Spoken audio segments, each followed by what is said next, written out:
আমরা এই বড় মাছটা সমুদ্র থেকে ধরে এনেছি, তোমরা বন্ধুরা আইডিয়া করে বলে দাও এই মাছের ওজন কত হবে।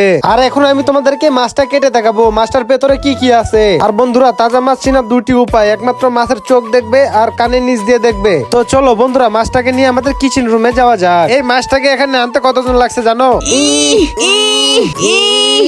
মাছটিকে খুব সুন্দর দেখাচ্ছে, এর পেটের মধ্যে কি জানি একটা আছে, তা কেটে দেখতে হবে। বন্ধুরা এর পেটের ভেতরে কি আছে চলো কেটে দেখা যাক। কি মাছটার পেটের ভিতরে দেখি হাওয়া ভরা, পেটটা থেকে খুবই বাজে একটা স্মেল বেরাচ্ছে। চলো পুরোপুরি মাছটাকে কেটে দেখা যাক এটার ভিতরে আসলে কি রয়েছে। দেখো বন্ধুরা মাছটার পেট থেকে কি সুন্দর একটা ফুল বের হয়েছে। আমাদের মাছটাকে কাটতে অসুবিধা হচ্ছে, তাই মাথাটাকে কেটে আলাদা করে নিব মাছ কাটা মেশিন দিয়ে। চলো মাছটাকে দুই ভাগ করা যাক। মাছটার চামড়াটা অনেক মোটা, অন্য কিছু দিয়ে ট্রাই করা যাক। এবার সুন্দর করে মাছের চামড়াগুলো ছাড়িয়ে নিব। দেখো বন্ধুরা কত সুন্দর করে আমরা মাছের চামড়াটা ছাড়িয়ে নিয়েছি। এবার মাছটির মাংসগুলো কেটে নেওয়া যাক। আর বন্ধুরা মাছটি কাটার পরে তার পেটের মধ্যে এমন কোন একটা জিনিস পাওয়া গেল যা দেখতে তোমাদের চোখ কপালে উঠে যাবে। পার্ট 2 দেখতে অবশ্যই আমাকে কমেন্ট করো। আর তোমরা যদি এই ঘরটাকে মন থেকে ভালোবেসে থাকো তাহলে আমার এই ভিডিওতে লাইক করে চ্যানেলটা সাবস্ক্রাইব করে দাও।